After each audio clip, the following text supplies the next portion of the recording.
Mulai, Mas.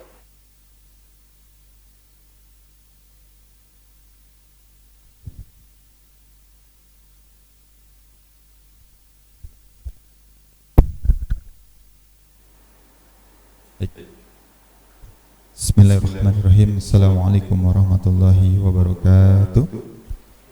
Alhamdulillah nahmaduhu wa nasta'inuhu wa nastaghfiruh wa na'udzu billahi min shururi anfusina wa min sayyiati a'malina ma ba'du. Faqalallahu ta'ala fil kitabihil karim, a'udzu billahi minasyaitonir rajim. Bismillahirrahmanirrahim. Syahrul Ramadan alladzina unzila fihil Qur'an huddal linnas wa bainatin minal huda wal furqan. Sadaqallahul azim. Allahumma sholli ala sayyidina Muhammad wa ala ali sayyidina Muhammad. Alhamdulillah, puji syukur pertama-tama kita panjatkan kehadirat Allah Subhanahu wa taala.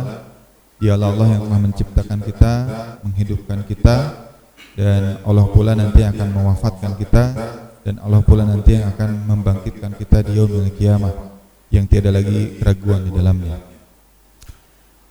Alhamdulillah, kita bersyukur pada Allah Subhanahu wa taala di sore hari ini kita bisa bersilaturahim dengan teman-teman dari Ummah dan Muslim Brotherhood, dan teman-teman masih tetap bisa di rumah menikmati berbagai macam buah-buah nasihat daripada para asatidz yang ada. Kemudian yang kedua, alhamdulillah kita bersyukur diberikan nikmat oleh Allah hari ini dengan ujian. Karena ketika Allah cinta kepada hambanya, Allah akan memberikan ia ujian. Ujian kita bukan hanya ujian biasa, ujian wabah, kemudian ujian ekonomi, ujian perut, ujian masalah yang hari ini hadir. Itu tidak lain dan tidak bukan adalah hadiah dari Allah agar kita bisa melewati episode kesabaran dan ditambah di bulan yang penuh dengan keberkahan ini, insyaallah diberikan pahala yang tiada tanding, insyaallah. Kemudian salawat serta salam tidak lupa kita limpah curahkan kepada orang yang sangat kita cintai, orang yang sangat kita kagumi, orang yang senantiasa kita sebut namanya dalam doa-doa kita. Tidak lain dan tidak bukan adalah baginda agung Rasulullah Muhammad sallallahu alaihi wasallam. Semoga salawat serta salam terlimpah curah kepada beliau, kepada para keluarganya, para sahabatnya, hingga kita umatnya tetap istiqomah di jalan Islam ini hingga Allah menjemput kita. Alhamdulillah, hari ini hari ke-3 ya bulan Ramadan, dan Masya Allah masih mungkin ada yang adaptasi, masih ada yang stay at home ya, masih ada yang masih melakukan kegiatan-kegiatan di rumah, dan mudah-mudahan apa yang kita lakukan di bulan suci Ramadan ini meningkatkan ya iman dan takwa kita sesuai dengan perintah Allah dalam surah Al-Baqarah 183. Ya ayyuhalladzina amanu kutiba alaikumusiyam kama kutiba alal ladzina min qablikum la'allakum tattaqun. Jadi bulan ini bulan yang penuh dengan keberkahan ya. Teman-teman semua yang hadir di rumah, kalau kita tarik ya dalam sejarah Rasulullah dalam sirah nabawiyah, paling tidak ada 3 hal yang membuat bulan ini terasa berbeda. Dalam catatan sejarah ya, yang pertama ini adalah diturunkannya Al-Quran. Jadi yang nomor 1 itu diturunkannya Al-Quran.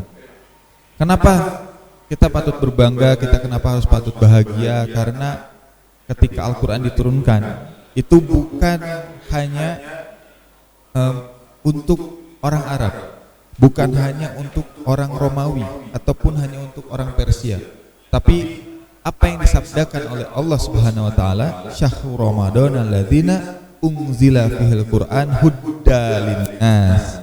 Jadi diturunkannya Al-Quran di bulan Ramadan ini adalah huddalin nas, sebagai petunjuk manusia.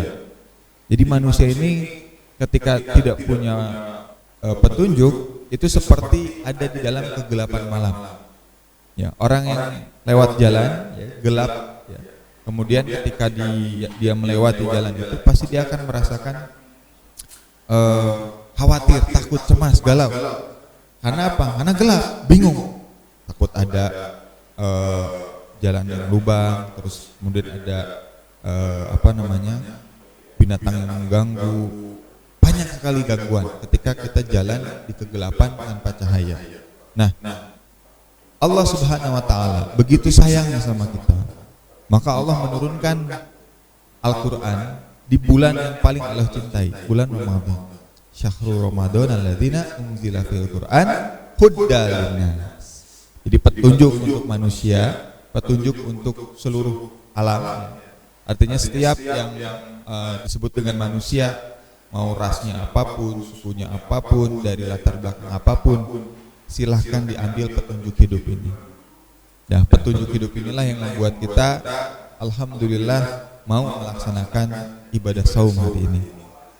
Karena petunjuk inilah kita mau menjalankan ibadah muamalah, ya, transaksi ekonomi, jual beli, ya, karena diatur dan diarahkan oleh Al-Qur'an sebagai huda linnas.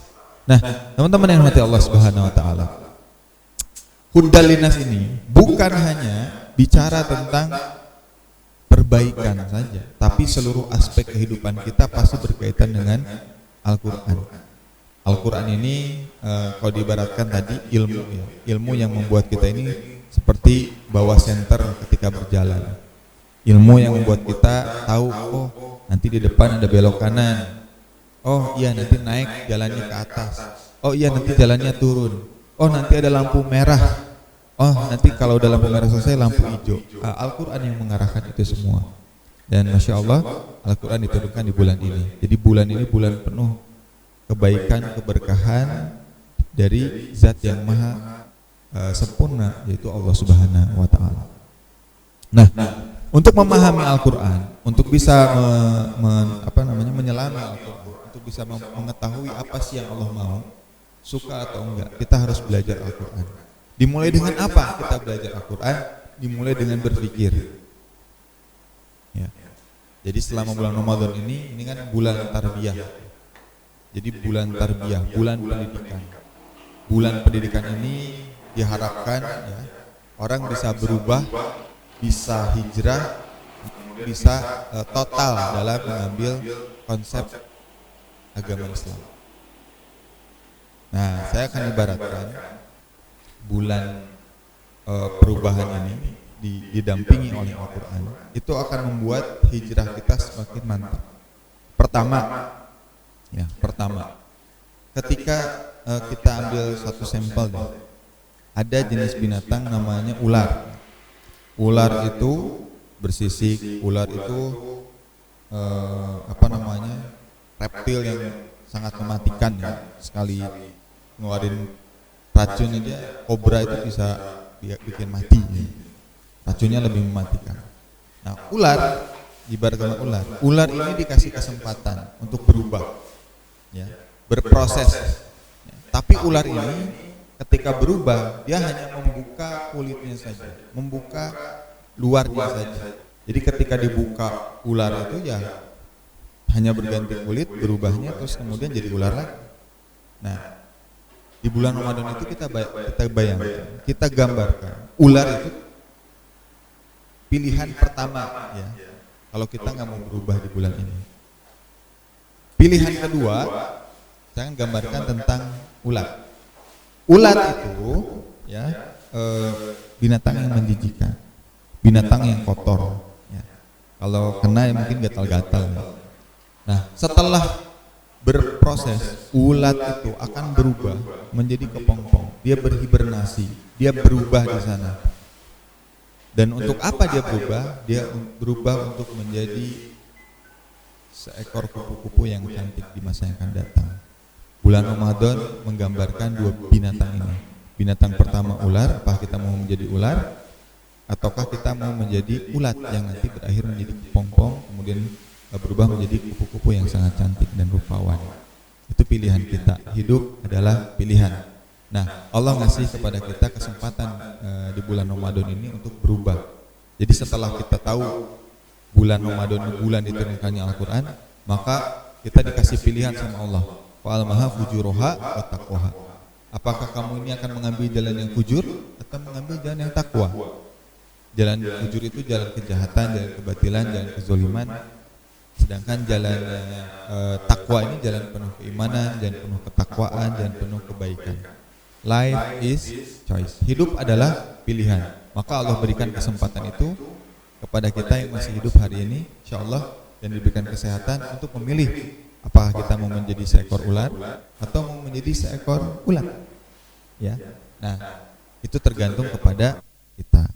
Nah, terus kemudian bagaimana langkah selanjutnya setelah Al-Quran diturunkan di bulan Ramadan, kemudian kita diberikan oleh Allah sebuah pilihan, dan setelah itu apa yang harus kita lakukan setelah memilih? Nah, Allah gambarkan dalam surat Al-A'rad ayat 11, Allah berfirman, Innallaha la yughayyiru ma biqaumin hatta yughayyiru ma bi anfusihim. Allah tidak akan merubah keadaan suatu kaum hingga mereka merubah diri mereka, pemahaman mereka. Nah, jadi pemahamannya harus kita rubah selama bulan Ramadan. Apa yang harus dirubah? Pemahaman apa sih yang harus dirubah? Pemahaman kita tentang pencipta, pemahaman kita tentang Tuhan, pemahaman kita tentang God, pemahaman kita tentang Dia, tentang konsep ketuhanan. Maka tadi kalau kita baca ya surah Al-Baqarah ya, kutiba alaikumusiyam itu kan sebetulnya perintah yang Allah turunkan. Yang namanya perintah itu kan tugas. Yang namanya tugas itu berat. Jadi beban. Nah, beban itu jadi ringan kalau ada dorongan yang membuat dia itu menjadi ringan. Apa yang membuat ringan? Faktor yang paling utama ketika kita menjalankan puasa di bulan Ramadan ini adalah faktor cinta. C-I-N-T-A. Nah, cinta ini yang membuat kita tuh ringan. Cinta kepada siapa? Kepada Allah. Dorongan iman kita, dorongan tauhid kita, dorongan akidah kita yang membuat puasa yang seolah-olah berat ya, menurut logika manusia itu justru akan menjadi ringan ya, apalagi di tengah pandemi ini. Kan beberapa hari kemarin itu banyak sekali yang mengusulkan bulan Ramadan ini tidak usah ada puasa gitu ya, karena itu akan menurunkan imun ya. Jadi orang-orang harus disuruh terus untuk banyak minum gitu kan ya. Nah, ini banyak yang nggak setuju, bahkan sampai ke MUI. Nah, padahal kalau kita lihat orang yang berpuasa jauh lebih sehat. Kadang-kadang logika manusia itu beda dengan konsep Allah. Kata Allah, enggak, kamu gak akan kelaparan deh, kamu akan kehausan deh, percaya deh sama Allah. Ini kan konsep ketuhanan. Nah, kalaupun nanti kita ya Allah mudah-mudahan enggak ya, meninggal dalam keadaan berpuasa, kita dapat pahala. Ya. Pahalanya husnul khotimah lagi puasa. Bukan lagi puasa, kita juga lagi sholat, kita juga lagi bersabar dalam keadaan seperti ini. Ya. Itu bentuk kasih sayang Allah kepada orang-orang mukmin. Nah, jadi teman-teman yang dirahmati Allah Subhanahu wa taala, bulan Ramadan setelah kita ceritakan tadi kisah sejarahnya turunnya Al-Qur'an, kemudian di sana ada konsep yang harus kita genggam, yaitu keimanan yang kuat seperti bara api ya, harus dipegang kencang-kencang. Nah, Allah memberikan kepada kita goalsnya adalah kita menjadi orang yang bertakwa. La'alakum tattaqun. Itu kan. Jadi kalau kita enggak bertakwa, buat apa sih puasa? Buat apa sih ngelakuin ibadah di bulan suci ini? Kalau hanya itu, Allah juga ngasih lewat berita Rasulullah bahwa kebanyakan orang hanya menahan haus dan menahan lapar, tapi tidak meninggalkan apa yang Allah larang. Jadi puasa kita jadi sia-sia. Nah, karena kita nggak mau sia-sia, makanya kita ambil petunjuk huda dinas. Balik lagi ke poin 1. Gitu teman-teman yang dirahmati Allah. Jadi prosesnya gitu. Jadi ada Al-Quran diturunkan sebagai petunjuk, kita diberikan pilihan mau ambil atau mau ditinggalkan. Kalau kita ambil, kita harus berubah apanya? Pemahamannya. Ketika telah berubah pemahamannya, kita akan berubah konsep kepada Allah. Nah, Allah itu di mana sih? Allah itu seperti apa sih? Ini konsep Tuhan, mencari Tuhan. Makanya biasanya bulan Ramadan itu ada film yang sangat trending ya, para pencari Tuhan. Pas memang. Kenapa? Karena bayangin aja nih, 11 bulan sebelum Ramadan ini kita disibukkan dengan urusan dunia. Kita disibukkan dengan urusan yang melenakan kita dan seolah-olah memutus hubungan kita dengan Allah. Padahal Allah itu ada 24 jam. Allah tidak terikat ruang, tidak terikat waktu, tidak terikat gender. Allah itu satu, ya. Dialah Allah ahad, ahadun ahad, kata Bilal bin Rabah. Jadi ketika kita bicara tentang berpikir, kita bicara tentang konsep Tuhan, konsep Allah Subhanahu wa taala. Terus apa sih yang Allah mau? Itu kan yang harusnya kita cari. Kalau Allah itu ada, insya Allah pasti ada. Apa yang harus kita lakukan? What is the next setelah kita itu berpikir bahwa Allah itu ada? Apa sih yang Allah mau?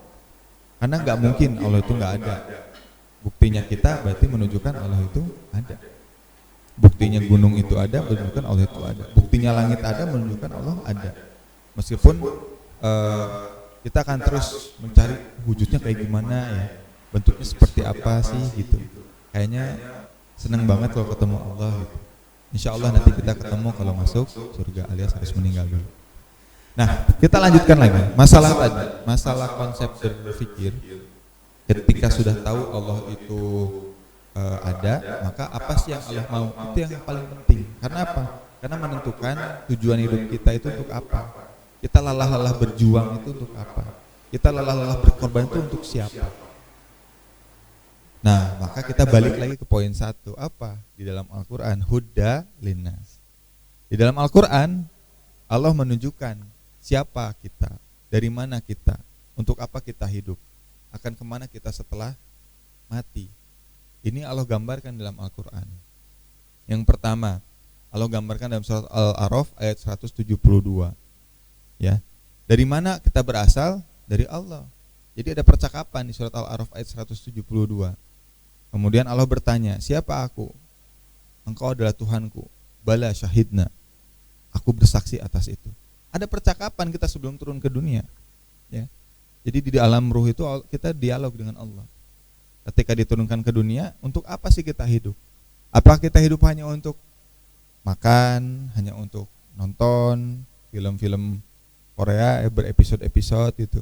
Atau kita itu hidup hanya untuk cari kesenangan ya dalam urusan hobi, atau kita sibuk dengan urusan perempuan, atau kita sibuk dengan urusan yang tidak ada selesai-selesainya? Maka Allah turunkan Al-Quran tadi dengan berikan tugas apa? Sebagai Abdullah.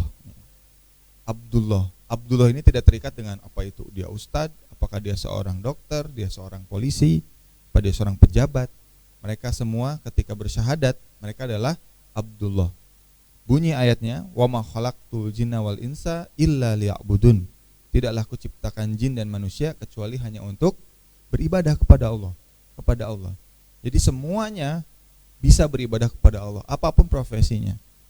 Kalau sekarang dokter nih dalam keadaan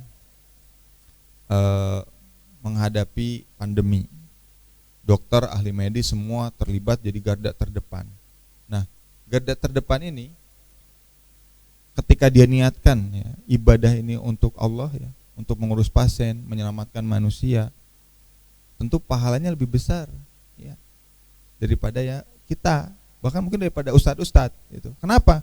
Karena kata Rasulullah, menyelamatkan satu manusia seolah-olah menyelamatkan seluruh manusia yang lain. Bayangkan itu. Baik kalau di rumah sakit ada 100, berarti bayangkan tuh berapa banyak pahala yang mengalir untuk para ahli medis ini. Tapi sekali lagi harus diniatkan karena Allah ya, lillahi ta'ala, bahkan ikhlas, seperti apa yang kita baca dalam sholat kita, inna sholati wa nusuki wa mayyahya wa mamati lillahi rabbil alamin. Nah, teman-teman yang Allah Subhanahu wa taala, kita sudah tahu tuh petanya, jalurnya, alurnya, sampai kita menjadi Abdullah, menjadi hamba Allah. Nah, dari sinilah letak titik tolaknya. Orang ketika sudah tahu tugasnya sebagai Abdullah, sebagai hamba Allah, dia hanya akan mengerjakan sesuatu apa yang Allah perintahkan, hanya untuk zat yang dia cintai. Dia tidak mau melakukan sesuatu yang Allah benci.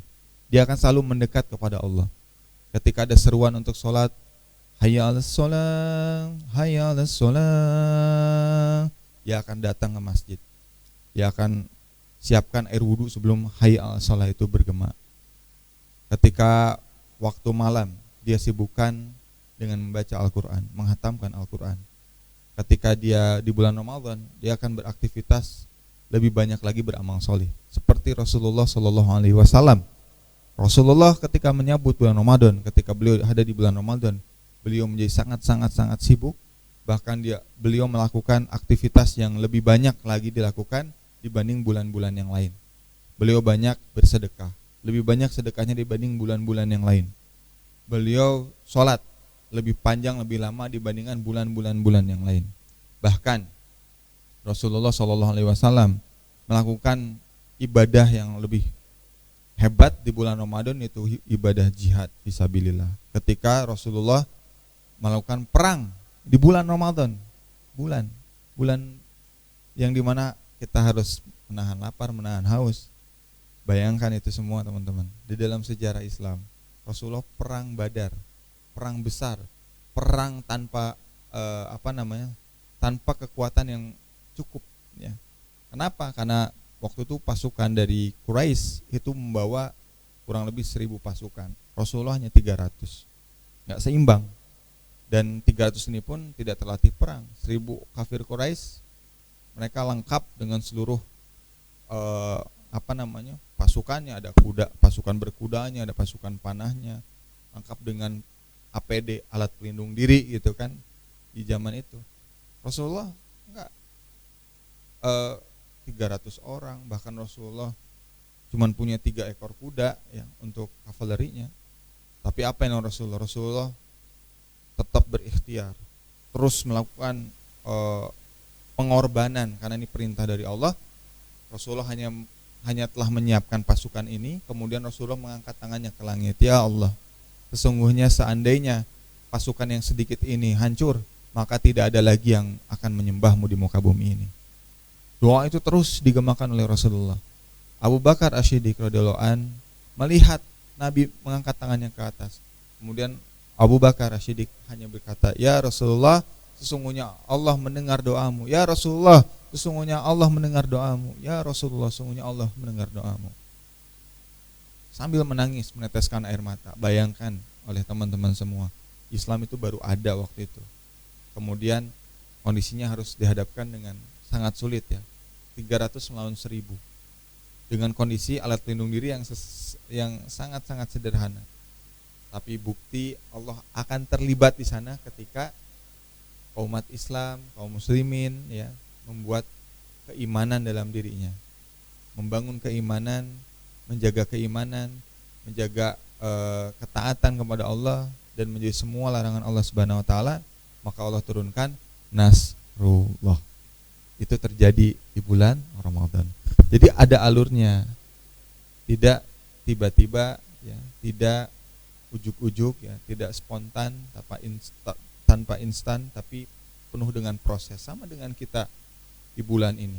Perjuangan kita mungkin beda dengan perjuangan Rasul, tapi insya Allah ketika kita niatkan di bulan ini kita melakukan ibadah dengan semaksimal mungkin, dan mudah-mudahan ya dengan kesabaran kita, keikhlasan kita, Allah segera menurunkan Nasrullah ya. Allah menurunkan Nasrullah berupa ya insya Allah mudah-mudahan wabah ini segera diangkat oleh Allah Subhanahu wa taala. Nah, jadi itu peristiwa kedua ya. Dan peristiwa-peristiwa ini selalu dikaitkan dengan proses ya. Jadi enggak tiba-tiba.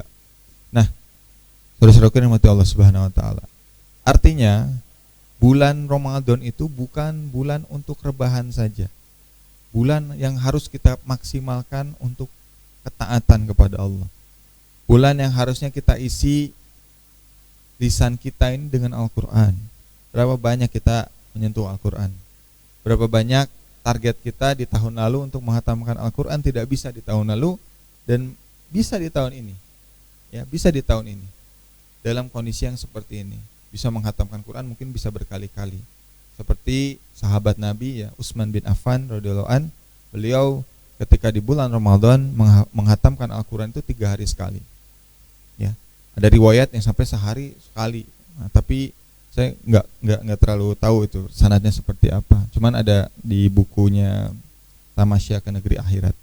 Nah, jadi bulan yang penuh perjuangannya harus kita isi dengan perjuangan kita juga untuk menuntut ilmu. Ya, walaupun kita tetap di rumah. Kita terus belajar, kita terus menguatkan hati kita dengan keimanan, menghiasi diri kita dengan keimanan. Karena kita sangat butuh Allah dimanapun kita berada. Kita butuh Allah. Kita butuh Allah ketika kita masih kecil, kita butuh Allah ketika kita dewasa, kita butuh Allah ketika nanti kita wafat, bahkan ketika kita nanti di yaumil akhir, kita sangat membutuhkan Allah. Kita membutuhkan Allah lebih dari apapun, lebih dari harta kita, lebih daripada rumah kita, mobil kita, semua yang kita miliki. Kenapa kita butuh Allah? Karena Allah lah tadi yang menciptakan, menghidupkan, mematikan, yang memiliki surga dan neraka, dialah Allah. Nah, dengan kita mendekat kepada Allah, dengan kita selalu mengaitkan aktivitas kita dengan Allah, apalagi di bulan Ramadan, maka insya Allah semua hari-hari kita, ya, kehidupan kita, Allah turunkan sakinah. Di dalam surat Al-Fat Allah bilang, "Huwallazi anzala sakinata fi qulubil mu'minin." Allah nanti akan menurunkan ketenangan. Nah, ketenangan ini yang mahal. Ya, berapa banyak sekarang di luar sana yang ada muncul penyakit-penyakit psikosomatis lah, merasa was-was, merasa gelisah, khawatir, ya, karena kondisi seperti ini. Nah, Allah udah ngasih ini 1400 tahun yang lalu. Kalau mau cari yang namanya ketenangan, itu bukan nyari di materi, bukan nyari di fisik, tapi carilah Allah. Carilah Allah. Di mana cari Allah? Ya, dari berpikir tentang Allah. Karena kata Abdullah bin Abbas, cahaya keimanan itu ada dalam berpikir. Ya. Dan Al-Qur'an itu juga membahasakan dengan banyak kita untuk berpikir. Contoh, Allah bilang gini, "Inna fi khalqis samawati wa ma fil ardh wahtilafil laili wan nahar la ayatil ulil albab." Allah bilang, sungguhnya di dalam penciptaan langit dan bumi dan pergantian siang dan malam terdapat tanda-tanda bagi orang yang mau berpikir. Jadi Masya Allah, kalau kita tidak melewati hari kita tanpa berpikir, kita mau ngarahin kemana? Dan iman itu tadi, kata Abdullah bin Abbas, ada dalam berpikir.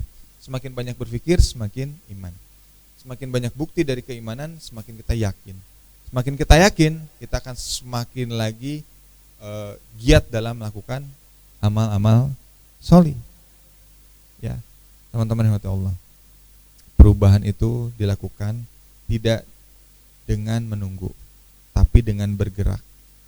Ketika kita mau dakwah, ketika kita mau beramal soleh, ketika kita hari ini mau membagi-bagikan beras kepada fakir miskin, kepada orang yang tidak mampu, kepada orang-orang yang baru saja di PHK, kita tidak akan pernah berpikir panjang, karena kita sudah tahu semuanya ini adalah titipan Allah dan akan kita kembalikan kepada Allah, dan Allah akan memberikan kepada kita timbal balik yang tidak pernah kita kira-kira. Itu yang akan kita lakukan selama di bulan Ramadan, bulan penuh pengorbanan, bulan penuh perjuangan, di mana itu dilakukan oleh baginda Rasulullah SAW dalam kondisi yang sangat teramat sulit pada saat perang. Pada saat perang itu juga nggak sekali 2 kali ya, beberapa kali. Nah itulah, jadi perjuangan ini ya tidak boleh berhenti. Bahkan ketika kita terus berproses untuk menjadi takwa, kita akan selalu berusaha untuk mencari, ya. Karena orang yang cinta itu akan terus berusaha, ya, mendekat dengan kekasihnya, ya, bagaimanapun caranya. Kita mendekat dengan membaca Al-Quran, kita mendekat dengan baca hadis-hadis. Oh, ternyata Al-Quran ini menuntun kita selama di bulan Ramadan ini untuk sangat fokus untuk beribadah. Ibadahnya bukan hanya baca Quran, tapi ternyata dakwah juga, bagi-bagi makanan, kemudian juga berfokus untuk membantu kesulitan orang lain. Bentuk pengorbanan dan perjuangan kita di zaman milenial ini. Ya, kita harus terus melakukan itu. Sampai kapan kita melakukan itu? Sampai Allah menjemput kita. Brother Villa, semua itu milik Allah. Kita ini hidup nggak lama, ya. Kita hidup nggak lama, hidup kita hanya sebentar. Lalu berapa banyak waktu yang kita miliki ini, yang sudah Allah berikan, dan berapa waktu sisa yang Allah berikan nanti. Kita nggak tahu dihidupkan Allah sampai kapan, karena semuanya takdir milik Allah. Tapi cuma satu yang bisa kita lakukan. Kita kita bisa saling nasihat menasihati, kita saling bisa doa mendoakan, kita bisa saling belajar bagaimana konsep Rasulullah itu ketika merasuk dalam hati dan akal kita, maka dia akan berbuah menjadi amal perbuatan seperti yang Rasulullah lakukan. Dan kita berharap, ya, kita berharap sekali ketika nanti dibangkitkan di yaumil qiyamah, maka yang kita lihat adalah wajah tercinta Rasulullah Shallallahu Alaihi Wasallam. Itulah esensi pengorbanan, perjuangan di bulan suci Ramadan ini. Itu ya. Sampai jam berapa? Ada tanya jawab? Nggak ada. Hah? Oh, ada doa. Masih panjang guys. Masya Allah. Oke ya, santai aja ya. Kita akan ulas beberapa hal yang penting ya dilakukan. Nanti bisa dicatat oleh teman-teman di rumah tentang apa saja sih yang harus dilakukan ya untuk mendapatkan buah perjuangan itu. Yang pertama boleh dicatat ya. Di bulan Ramadan ini bulan maghfirah. Ya, maghfirah itu bulan ampunan. Bulan ampunan ini ya ketika hadir di tengah-tengah kita, maka kita harus langsung menjemput itu. Ya, menjemput ampunan Allah Subhanahu wa taala. Bentuk ampunannya seperti apa? Ya kita bertaubat. Bahkan sebelum Ramadan harusnya kita sudah melakukan persiapan ya untuk menyambut bulan penuh barokah ini. Nah, kita minta sama Allah untuk diampuni seluruh dosa-dosa kita. Dosa kita ini kalau dihitung tuh banyak ya. Dari kita balik sampai kita usia sekarang dihitung aja. Udah pernah belum kita minta ampun sama Allah dengan seikhlas-ikhlasnya, dengan air mata bercucuran, dengan lisan yang tulus ya, dengan komitmen yang tinggi supaya kita ini benar-benar mau kembali kepada Allah, mau menjauhi semua larangan Allah ya. Udah belum itu kita lakuin? Nah, dicatat, berarti yang pertama harus kita lakukan selama Ramadan full ini adalah kita mendapatkan ampunan Allah Subhanahu wa taala. Dan ampunan Allah itu enggak gratis ya. Kita harus betul-betul serius. Karena Allah itu kalau ada pemindai itu lebih detail ya. Pemindai itu lebih detail daripada apapun. Karena Allah punya Asmaul Husna ya, Maha melihat ya, Maha menyaksikan apa-apa yang hambanya lakukan ya, selama bulan Ramadan ini. Lalu setelah kita mencari ampunan, apa yang harus kita lakukan? Yang kedua adalah tolabul ilmi ya. Tolabul ilmi. Karena tolabul ilmi ini tetap wajib hukumnya ya bagi kita. Tolabul ilmi fardhatun ala kulli muslimun. Jadi menuntut ilmu itu hukumnya wajib. Supaya kita tahu mana yang benar, mana yang salah, mana yang hak, mana yang batil. Dan pengetahuan itu bukan membuat kita tuh semakin sombong. Tiba-tiba ada teman baru hijrah, lu so suci lo gitu kan. Nah, bukan untuk seperti itu. Justru ketika ada objek yaitu manusia, kita akan dakwahi dia. Ya. Kenapa? Karena dakwah ini masuk ke poin ketiga. Ya, setelah pertama minta ampun, yang kedua kita tolabul ilmi, yang ketiga kita berdakwah, mengamalkan apa yang kita pahami. Nah, dengan adab, dengan akhlak ya, dengan santun ya, bukan dengan kekerasan, apalagi mengancam ya. Kamu itu gue belum pakai jilbab ya, teman kamu ini pakai jilbab tuh cuman jilbab kardus, kerudung dusta gitu. Nah, itu hal yang dihindari selama kita berdakwah. Justru ketika ada yang pakai jilbab, masya Allah cantik banget, kayaknya hari ini beda deh gitu sama hari yang lain. Kayaknya coba deh besok pakai jilbab yang warna yang lain misalnya. Nah, kadang-kadang dengan pujian itu orang makin semangat, makin seneng. Ya, saya punya teman dulu waktu di kampus, kita dakwahi bareng-bareng anak masjid kan, dakwahi terus kemudian dari yang tadinya sangat-sangat tidak islami gitu ya, kemudian tiba-tiba berubah kan, alhamdulillah kita nasihati pakai jilbab. Dakwah yang sudah kita lakukan dengan dengan semangat, dengan serius, hancur gara-gara sindiran. Karena waktu itu kan dia belum keluar dari lingkungan yang buruk ya, masih lingkungan yang yang tidak baik gitu. Baru datang, lu so suci, lu lepas aja jilbabnya, lu gini. Besoknya dilepas lagi jilbabnya. Nah ini selama bulan Ramadan, dakwah ini harus semakin santun, ya. Dan harus dengan pujian, karena manusia itu senang dipuji, manusia itu senang diangkat, ya. Masya Allah hari ini kayaknya wangi sekali, walaupun ya bau. Itu contoh kasus aja. Jadi dakwah itu memang banyak cara, ya, banyak wasilahnya. Tapi insya Allah ketika kita niatkan ingin merubah sesuatu, merubah orang, berusaha, ya, bukan merubah, karena merubah itu haknya Allah. Insya Allah semuanya akan diberi pahala yang setimpal. Nah, jadi yang pertama maghfirah, ampunan. Yang kedua kita thalabul ilmi, nuntut ilmu, ya. Yang ketiga berdakwah. Oh maaf, tadi nomor 2 ini kayaknya harus ditambah lagi, ya, dengan memperbanyak bacaan-bacaan buku yang kita baca. Jadi setelah Al-Quran kita baca, hadis kita baca, maka kita baca sirah gitu. Konsep teladan Rasulullah SAW, bagaimana 63 tahun Rasulullah dibina oleh Allah, dididik oleh Allah. Bahkan dalam setiap episode usianya Rasulullah langsung dibimbing oleh Allah, sehingga kita lihat pribadinya Rasulullah itu sangat sempurna, ya, sangat sempurna. Lisannya lembut, hatinya dihiasi dengan ketakwaan, kemudian tutur katanya tidak membuat sakit hati. Kemudian sikapnya yang ramah, sikapnya yang baik kepada orang lain, itu membuat Allah langsung, ya, pendidikannya Allah langsung. Karena kalau bicara sirah itu bisa panjang, ya, karena Allah itu seolah-olah mewafatkan orang tuanya Nabi itu seolah-olah Allah ingin bilang, aku yang akan langsung membina anak ini gitu. Muhammad bin Abdullah kan meninggal sebelum Rasulullah lahir. Itu dibina langsung, dididik langsung oleh Allah Subhanahu wa taala. Bahkan kalau mau ketemu Allah harus dibersihkan dulu dengan air Zam-Zam, ya. Air Zam-Zam.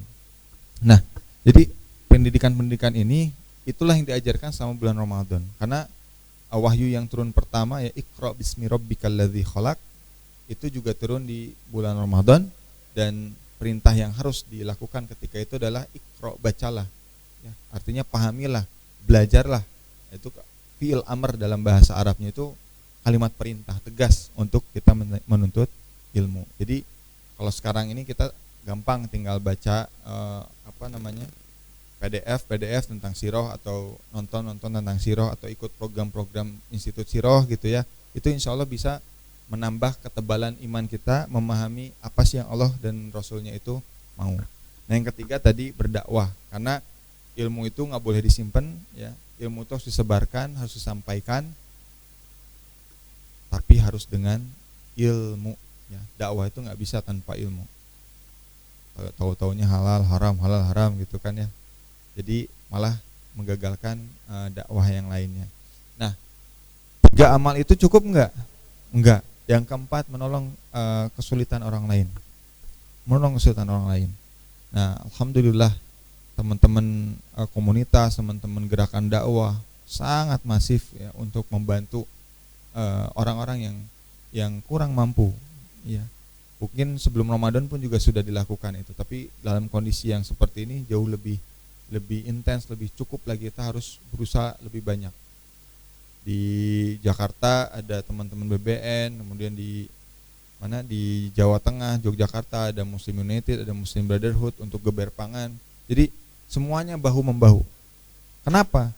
Karena kita tidak mau ada saudara muslim kita kelaparan.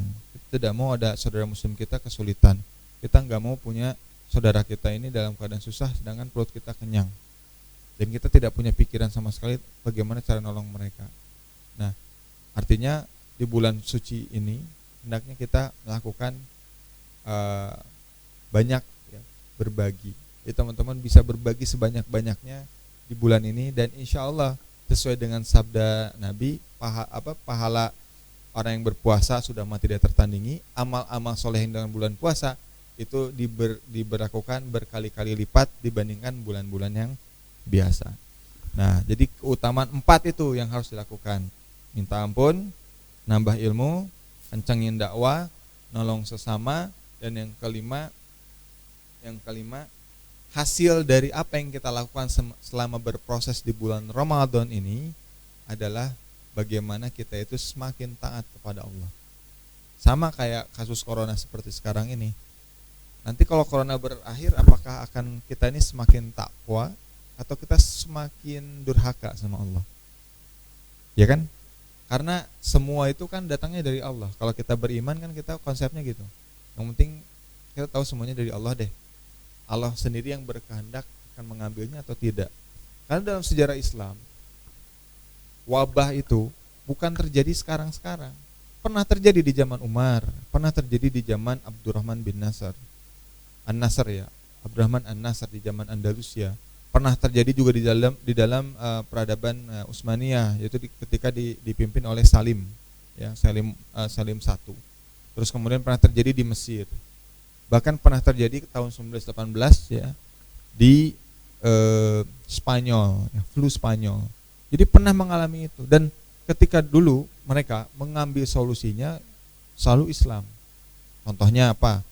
Contohnya tolong semuanya diam di rumah, ya. Karena penyakit menular ini akan selesai ketika orang-orang tidak berinteraksi. Itu satu. Yang kedua, pisahkan antara yang sakit dan yang sehat. Kenapa yang dipisahkan?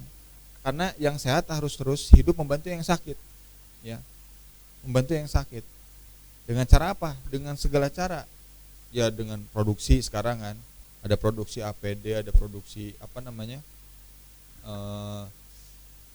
pertanian yang terus berjalan. Nggak mungkin kan kita sampai nggak makan, terus ketahanan pangan kita juga harus terus berjalan. Itu yang sudah lakukan, bukan lockdown semua di rumah.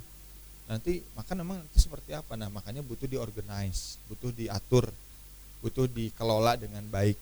Dan dengan pengelolaan ini insya Allah ya akan mendapatkan kebaikan yang Allah turunkan nanti gitu.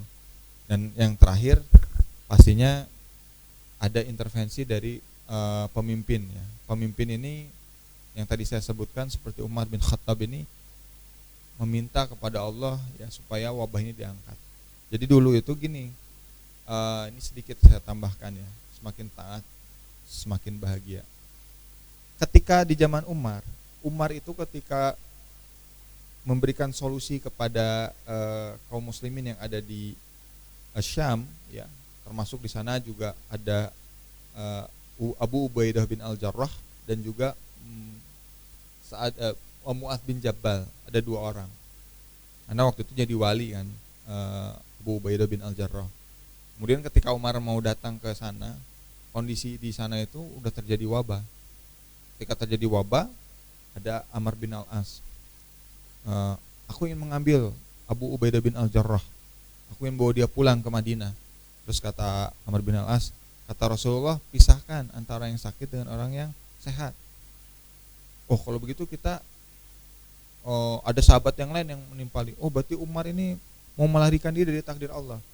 Nah kemudian Amr bin Al-As menjawab, enggak, kita berpindah dari takdir Allah yang satu ke takdir Allah yang lain. Dan setelah itu Umar bilang, sudah kalau begitu dikasih pilihan ya sama Abu Ubaidah, mau keluar dari situ atau mau diem di situ. Kemudian Abu Ubaidah bin Al-Jarrah bilang, saya adalah pemimpin di wilayah Syam ini. Saya bertanggung jawab terhadap rakyatku dan saya akan mengurus mereka atau Allah memilih takdir yang lain. Oh, Masya Allah. Jadi Abu Ubaidah bin Al-Jarrah malah memilih di sana sampai meninggal di sana, dimakamkan di sana ya, di Palestina. Ketika itu yang menggantikan Mu'adz bin Jabal. Mu'adz bin Jabal juga sama kondisinya, dia menghadapi wabah yang sangat lebih mematikan daripada yang sekarang kita dengar. Karena wabahnya itu gini, dia itu dari tikus ya. Tikus itu bermutasi menggigit manusia, kemudian muncul benjolan-benjolan besar. Nah, ketika benjolannya pecah itu kemudian menular kemana-mana. Nah, ketika menular kemana-mana, ternyata si virusnya itu menular kepada orang lain, jadi bermutasi sama manusia yang lain. Makanya orang yang sakit pagi, sore meninggal, pagi mati. Jadi gitu, lebih cepat. Itu sampai 20.000 orang. Jangan dibayangin zaman sekarang. Sekarang penduduknya udah 7 miliar. Waktu itu nggak sampai miliaran ya, nggak sebanyak sekarang. Tapi apa yang dilakukan oleh kaum muslimin di sana? Kaum muslimin di sana sadar betul ini takdir Allah, nggak bisa kita lari. Kita hanya bisa bersabar, ya, dan juga kita berusaha berikhtiar semampu kita. Nah, akhirnya waktu itu Mu'adz bin Jabal pun syahid di sana, meninggal karena wabah tersebut. Dan kemudian Umar memerintahkan Amr bin Al-As untuk berangkat ke Palestina. Nah, karena Amr bin Al-As ini dipuji-puji oleh Umar, ini kalau ada orang yang paling pintar nih Amr bin Al-As. Paling pintar pasti dia. Dia kalau di zaman Quraisy dia menjadi pemimpin, maka di Islam pun dia jadi layak menjadi pemimpin. Nah, ketika itu Amr bin Al-As menganalisis apa yang menyebabkan penyakit ini bisa sangat mudah menyebar dan apa yang membuat solusinya itu seperti apa. Karena waktu itu dunia kesehatan gak semaju sekarang gitu ya. Dunia kesehatan gak semaju sekarang, justru dunia kesehatan di zaman itu lebih minim. Terus kemudian Amr bin Al-As menganalisis masalahnya. Oh, ternyata solusinya cuma satu, pisahkan manusia itu, kerumunan manusia itu pisahkan. Ada yang masuk setelah itu ke gunung-gunung, ke bukit-bukit, ada yang diam di rumah selama 2 minggu, full 2 minggu. Setelah 2 minggu itu Amr bin As melaporkan tidak ada lagi kasus kematian, tidak ada lagi kasus yang sakit, semuanya hilang. Kemudian Umar berdoa kepada Allah, ya Allah, terima kasih kau telah mengangkat wabah ini. Masya Allah. Jadi hidup berjamaah ini memang harusnya membuat kita semakin taat kan ya. Sekarang ketika pemerintah bilang lockdown ya lockdown gitu. PSBB diam di rumah aja. Tapi pemerintah juga harus membantu rakyat dengan mendistribusikan sembako. Tapi alhamdulillah kota-kota yang ada di Indonesia juga sudah melakukan hal itu ya. Sembako online ya. Kalau beli itu nggak usah keluar, beli itu cukup di rumah, nanti dikirim ke rumah. Jadi nggak harus berinteraksi dengan orang luar, diam di rumah cukup insya Allah. Tapi masalahnya, apakah setelah wabah ini selesai, apakah kita akan semakin taat seperti Umar, seperti Amr bin Al-As? Ya, karena penyakit ini itu muncul karena tadi dosa kita. Ya, zaharul fasadu fil barri wal bahri bima kasabat aydin nas. Telah nampak kerusakan di daratan dan di lautan karena ulah manusia. Nah, betul setelah dianalisis ternyata mutasinya sama virus ini kan, karena dimakannya kelelawar oleh manusia. Juga dimakan kelelawar, babi memakan kelelawar juga. Jadi ada 2 versi. Itu dalam peneliti-peneliti di Johns Hopkins University Amerika. Dan kemudian disimpulkan bahwa ini penyakit bermutasi karena makan daging kelelawar. Kelelawar pusatnya kotoran, pusatnya virus Ebola juga lahir dari kelelawar. Nah, dimakan oleh manusia memakan itu kemudian bermutasi. Nah, teman-teman yang dirahmati Allah Subhanahu wa taala. Jadi dari 5 pengorbanan ini, perjuangan ini, apakah kita akan semakin takwa atau kita semakin tidak takwa? Karena sesungguhnya kehidupan ini cuma sebentar. Malaikat maut sehari 70.000 kali datang menghampiri kita, melihat kita masih tertawa, kita masih hura-hura, masih sibuk dengan urusan dunia. Malaikat hanya berkata, tunggu tanggal mainnya. Ya. Rasulullah menghabiskan waktu-waktunya, apalagi di bulan Ramadan, itu bukan hanya dengan baca Al-Quran, tapi perang. Jangan dibayangkan perang sekali di Indonesia, perangnya di Arab. Tanah tandus, perut kosong, dahaga haus, kemudian pasukan seadanya, tapi karena keimanan, karena ketakwaan, Allah turunkan nasrullah, pertolongan. Nah, kita berharap semua wabah ini segera berhenti, dan kita juga berharap setelah wabah ini berhenti, kita semakin takwa lagi kepada Allah, semakin berjuang ya di agama ini untuk kebaikan kita di masa yang akan datang, ketika nanti kita berhadapan dengan Allah. Apa yang sudah kita lakukan selama di dunia. Gitu ya. Cukup ya. Saya kira kultum ini. Gitu. Nah, nanti teman-teman bisa terus ikutin ya kajian-kajian di sini setiap hari apa? Setiap hari ya. Sebelum berbuka, insya Allah dengan asatid-asatid yang wah semualah. Ilmunya juga wah, ya, pemikirannya wah, Qurannya juga wah. Ya, kita mau nggak menyiapkan buku catatan, karena ilmu itu seperti barang buruan ya. Ketika dia lari, kita harus mengejar. Cara mengejarnya gimana? Menangkap dan mencatat gitu. Ya. Mencarinya siapa? Mencari guru-gurunya. Menangkapnya gimana? Mencatat semua ulasan ilmu-ilmu yang disebarkan oleh guru-guru kita.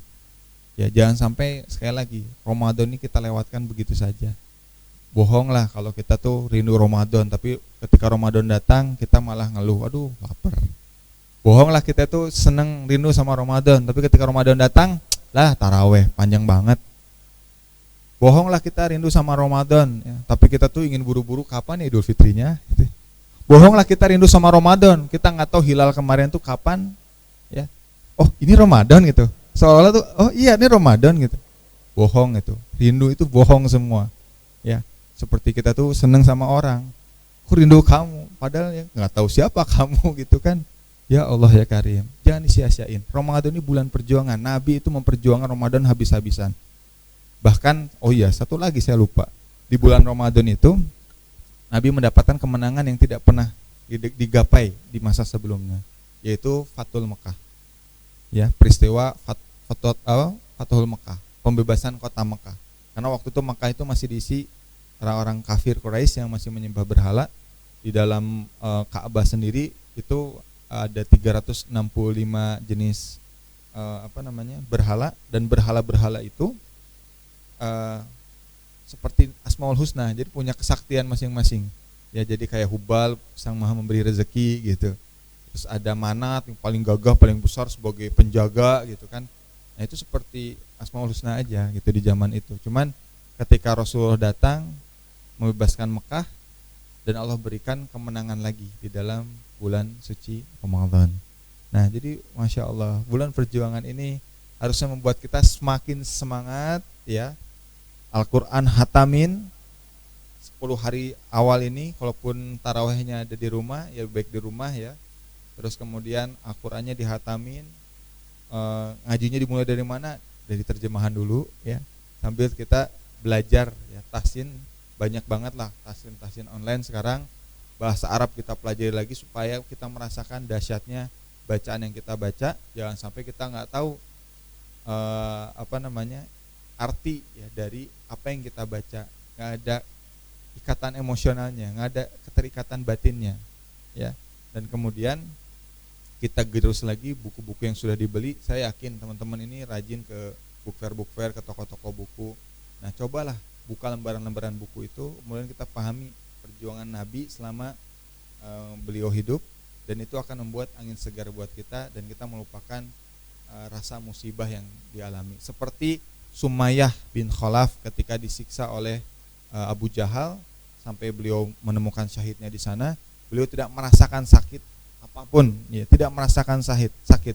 Padahal ketika itu tombak itu menusuk dari kemaluannya sampai ke lehernya, kemudian dia syahid di sana.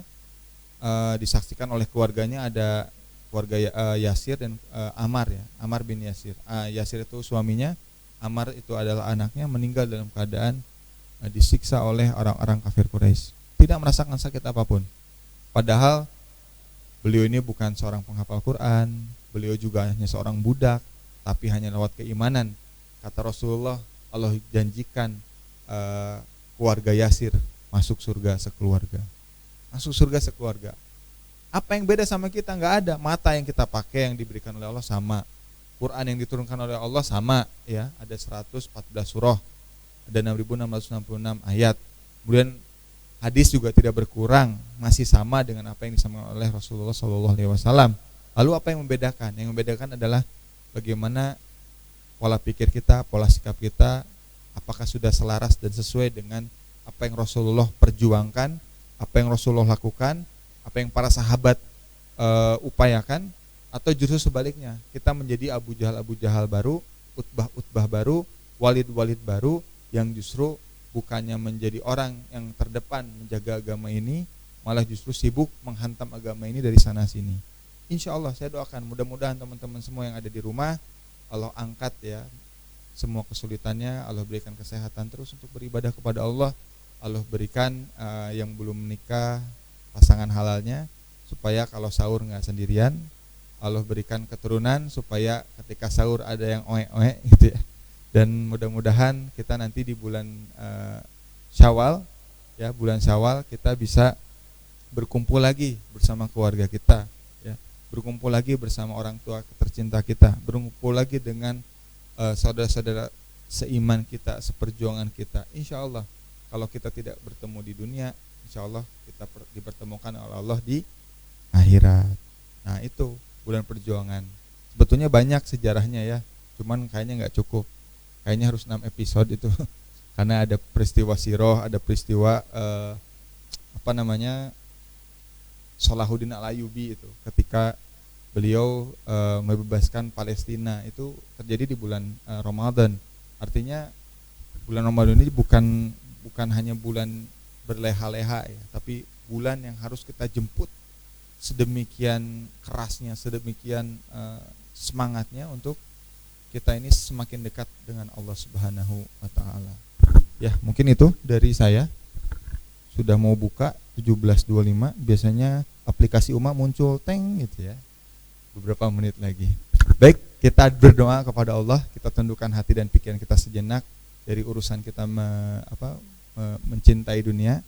Kita mudah-mudahan di bulan ini mendapatkan keutamaan, yaitu mendapatkan Lailatul Qadar. Kita mulai dengan baca istighfar. Astagfirullahalazim, astagfirullahalazim, astagfirullahalazim, astagfirullahalazim. Ya Allah ya Rahman ya Rahim. Hari ini ya Rabb, kami di hari ketiga di bulan Ramadan ini, kami bermunajat ya Rabb melalui media yang kami miliki ini ya Rabb, melalui aplikasi yang kami miliki ini ya Rabb.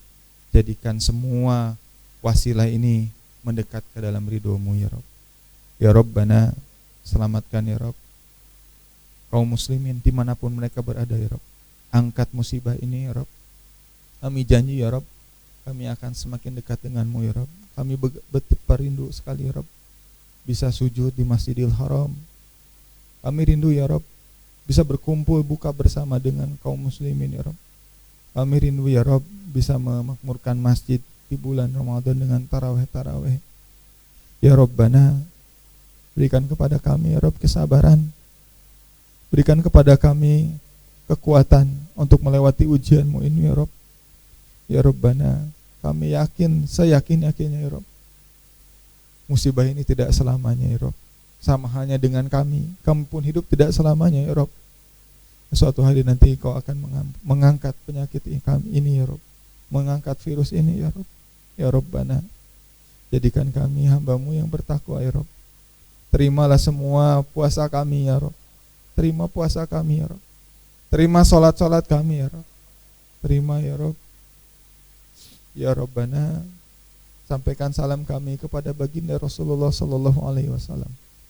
Sampaikan rindu kami kepadanya ya Rabb. Ya Rabbana, kami sedih tidak bisa mengunjungi Masjid Nabawi di bulan Ramadan ini ya Rabb. Ya Rabbana, ya Rabbana, berikanlah kepada kami kelapangan dada, kelapangan melewati ujian ini ya Rabb. Banyak saudara-saudara kami yang kelaparan. Banyak saudara-saudara kami yang kehilangan pekerjaan. Banyak saudara-saudara kami ya Rabb yang tidak bisa mencari nafkah. Banyak asatid kami ya Rabb yang tidak bisa membeli sembako, beras ya Rabb. Ya Rabbana, kami hanya bisa membantu sebisa kami ya Rabb. Kami hanya bisa membantu semaksimal yang bisa kami bisa ya Rabb. Ya Rabbana, ya Rabbana, kuatkan pula ya Rabb para ahli-ahli medis kami ya Rabb. Dengan kondisi yang hanya dengan pakaian sederhana, jas hujan ya Rabb, mereka harus menghadapi virus yang begitu mengerikan ini ya Rabb. Ya Rabbana, wafatkan mereka yang telah wafat menjadi seorang husnul khatimah. Wafatkan mereka ya Rabb jadi seorang husnul khatimah. Terima amal-amal soleh mereka ya Rabb. Kami hanya bisa berdoa di rumah-rumah kami. Kami hanya bisa sabar di rumah-rumah kami. Kami hanya bisa beristighfar di rumah-rumah kami. Sementara mereka ya Rabb tiap hari harus mendapatkan pasien baru, pasien-pasien yang baru. Ya Rabbana, ya Rabbana, dekatkanlah kami di bulan suci ini ya Rabb dengan Al-Quran yang selama ini kami lalaikan ya Rabb, yang selama ini hanya tergeletak di lemari-lemari kami ya Rabb, berdebu, menguning tanpa kami pernah ingat ya Rabb. Pada dalam hadis Nabi-Mu ya Rabb, ketika kami hanya melihat mushaf, Engkau sudah memasukkan pahala kepada kami ya Rabb. Ya Rabbana, tanamkan Al-Quran ini menjadi khuluqul Quran, menjadi akhlak kami ya Rabb, seperti kaminya nanti bisa mengikuti baginda Nabi SAW. Ya Rabbana, terima puasa kami di siang hari dan terima salat kami di malam hari ya Rabb.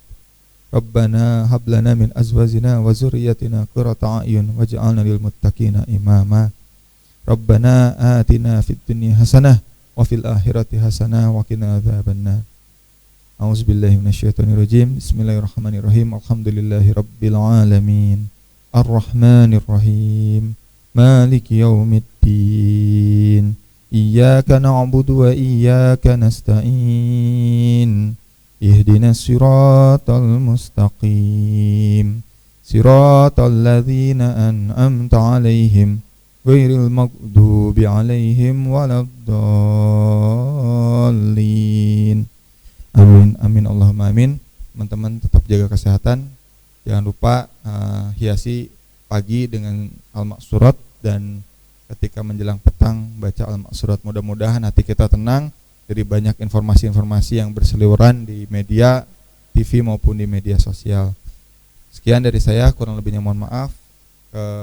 Kesempurnaan hanya milik Allah, kekurangan hanya milik saya. Wabillahi taufiq wal hidayah. Assalamualaikum warahmatullahi wabarakatuh.